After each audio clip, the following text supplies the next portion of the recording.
healthy. Garrett, let's go to the Big 12 and UConn and skip over the quarterback at Western Kentucky for right now. I know this was on Friday. What were your thoughts overall? I'm not sure how much you guys had a chance. The reaction I got from a lot of basketball people, Rob Douster, Jeff Goodman, among others, was, why don't these people making the decisions leave this damn game alone? Now, the UConn thing has been there before. Whether Yormark is trying to scratch that itch again, I don't know. In my opinion, you can't really change the college basketball money you're going to get anytime soon. And I don't know, there's no way that they could bring enough money in as far as TV for now. What was the overall reaction, Craig and Paul, from this story that came in Friday afternoon?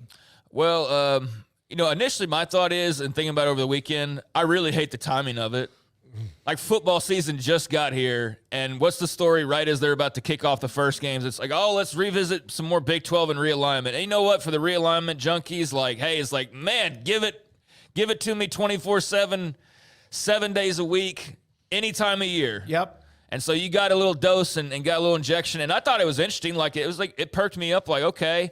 But then I've thought about it more this week, and I'm just like, the timing sucks, man. Like, you've got all these great teams, these great players, this great offseason, and we're starting the football season, and we're going back to the realignment with UConn story right as this all gets underway. Like, we couldn't have done this a month ago.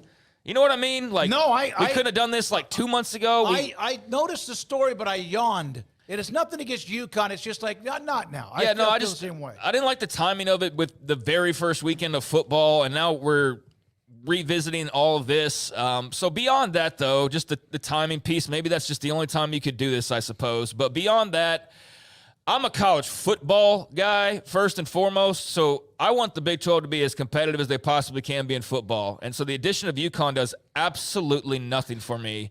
And I saw a lot of, well, this will make them invest more, and this will, like, rising boats, like they'll go get in the Big 12 where they care more about football, and that'll force UConn to improve. And they're running the 2000s and all of that. Like, they haven't been around for 30 years. It's not a program that's been around for a long time, and they did have a streak of success in the 2000s, but I don't know, man. From a football point of view, I can't get excited about it. From a basketball point of view, obviously it would be an awesome move for the Big 12 as a conference to be able to pair them with Arizona and Kansas and Baylor and everybody else, Houston.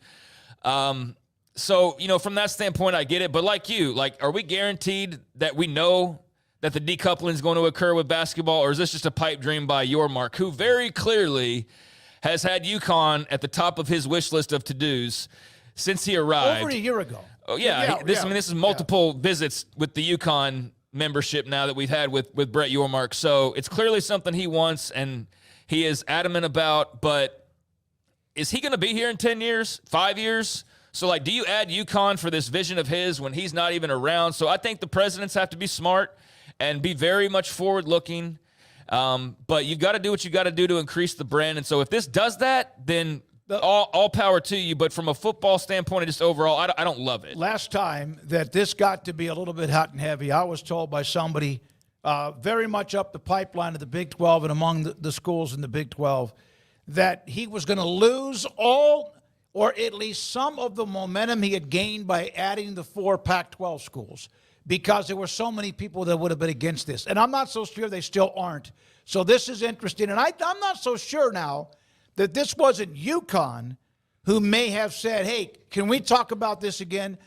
Read a story, and I believe it might have come from Wetzel, and he's going to join us at 3:40, that it was UConn and their alums that want to be a part of a Power 4. Sound familiar? Yeah. And that they're willing, if doing that means that it might change a little bit about what they are, the tradition of being a part of the Big East. Yeah, and I mean, the thing from UConn's standpoint, it's very clear. They don't want to be left out.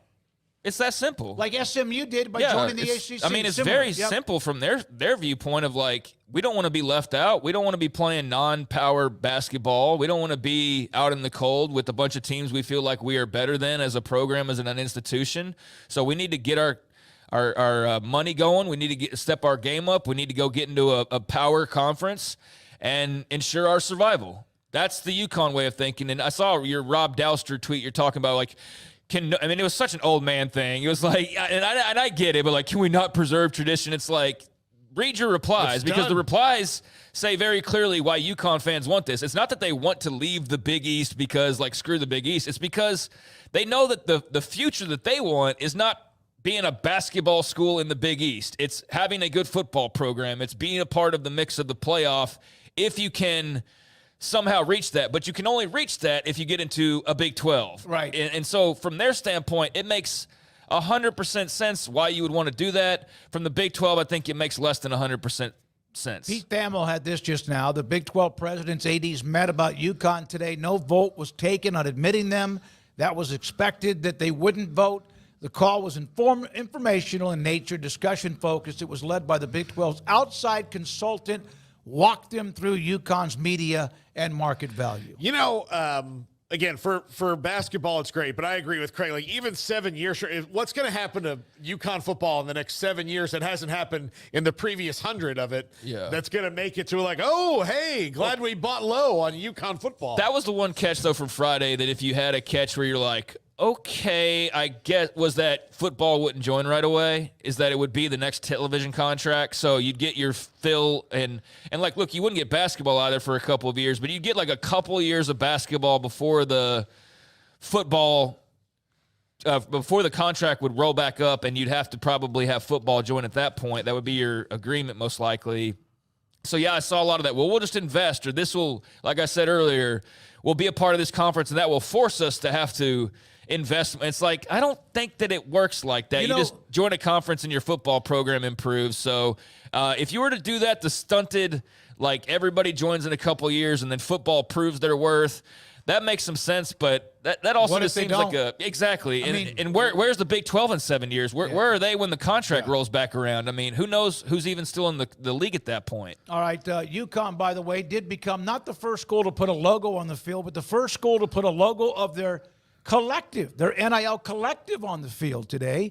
That came out of, or over the weekend, that came from Brett McMurphy today on his Twitter feed. And another note from, I think Ralph Russo mentioned that, the Gonzaga pursuit, how the Big 12 was like, no, we don't want to do that. Yormark wanted that, and the Big 12 officials or presidents were like, no, we're not interested in that. So it's going to be very curious to see how interested they are in UConn. And it does, like you put it that way, of maybe this is UConn pushing the buttons, and it could very well be that. I mean, if they're up there presenting and doing all that.